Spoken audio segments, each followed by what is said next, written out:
the leader of the Hindus realized, but wait a minute, the Muslims want the same thing that we want.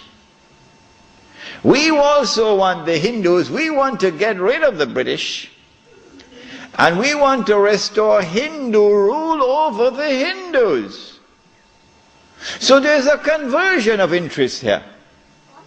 So Gandhi, who later became known as Mahatma Gandhi, Gandhi approached the leadership of the Caliphate movement, and he said to them, listen, the same thing you want, the same thing I want.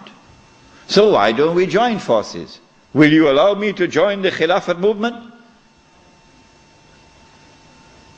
And guess what the leadership of the Indian Muslims did?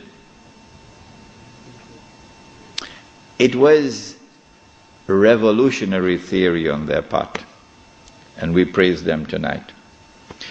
They accepted the offer of Gandhi, and they formed an alliance. And so the Caliphate movement in India now became a Hindu-Muslim alliance for the purpose of getting rid of British rule. And then that would replace, that which would replace British rule would be Islamic rule over Muslims and Hindu rule over Hindus. This constituted the most dangerous of all threats that Western civilization have ever experienced in its entire period of colonization of mankind. This Caliphate movement. Because the Western objective was to demolish every existing state structure in the world and replace it with the secular state. So that eventually the secular state could be brought under the umbrella of a League of Nations and eventually a United Nations, and this would be political globalization at work. If the Caliphate movement were to succeed, then one of the most important communities in the world, the Indian Muslims, will escape. Because when the British withdrew, Muslims will be ruled by Islam and Hindus will be ruled by Hinduism. Between 1920 and 1924, the Caliphate movement was building up steam at an alarming rate. And by 1924, the British had calculated, we have to get rid of this Caliphate movement. And the only way we can think of now is to abolish the Caliphate. And so they put the pressure on Mustafa Kemal. As soon as the Caliphate was abolished, the Caliphate movement in India began to lose steam.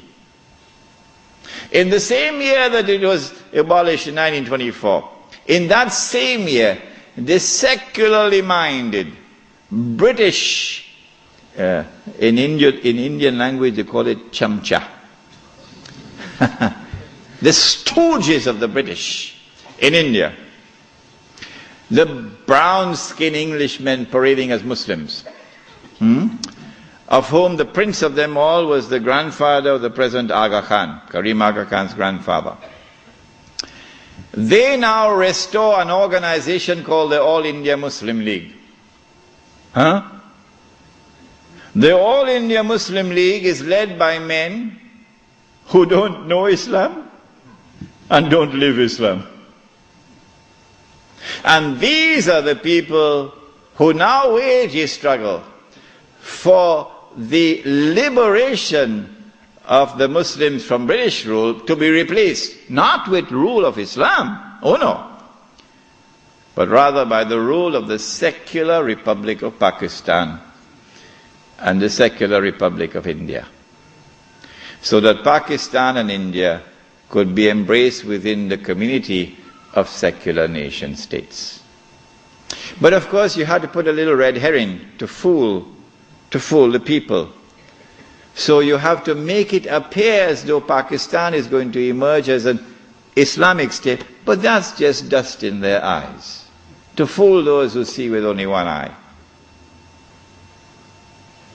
And so in 1924, on the 3rd of March, the Caliphate was abolished.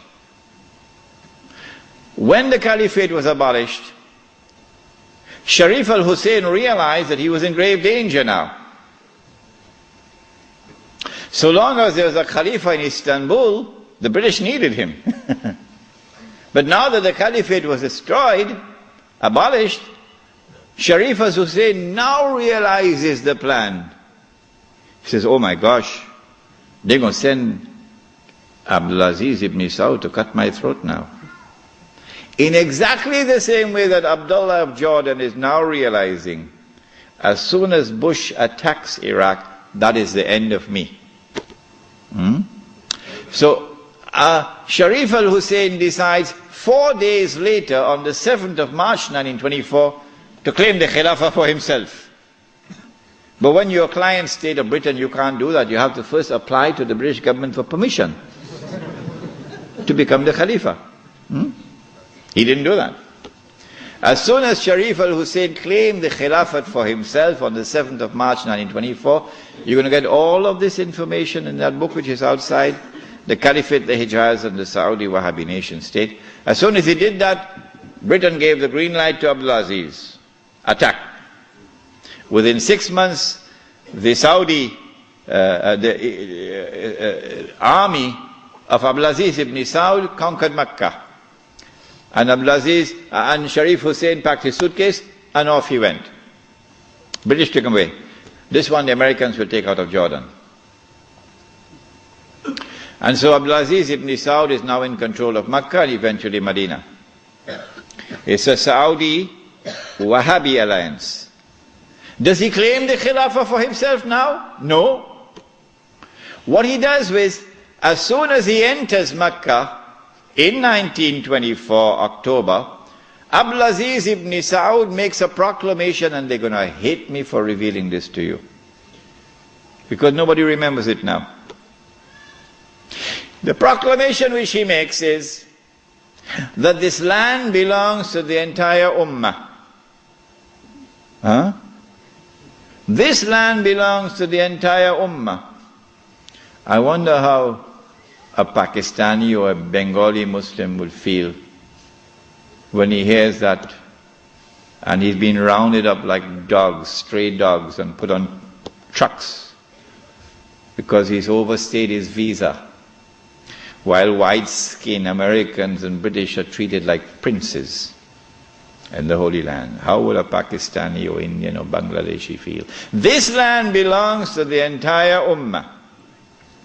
And it is for the Ummah, not for Abdulaziz ibn Saud, for the Ummah to establish the government which will rule over this land. That is his proclamation in 1924. But in cricket it's called playing for time. He did this because in April of 1924, Al-Azhar University had responded to the Turkish abolition of the Khilafah. What did they do? Al-Azhar University declared that this was bid'ah and haram to abolish the Khilafah. And therefore we must respond to it.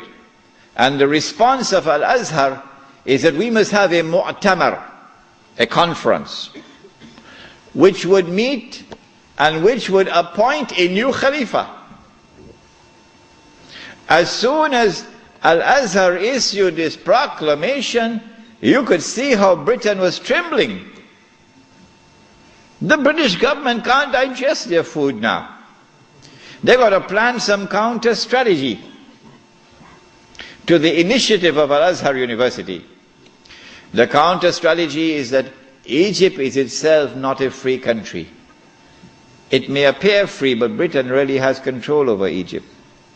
So Britain puts pressure on King Fuad, the father of King Farouk. You're too old to hear about, you're too young to know about this. And King Fuad is now putting pressure on Al-Azhar to hold back on this conference. So for 2 years the conference can't take place. 2 years because of British pressure.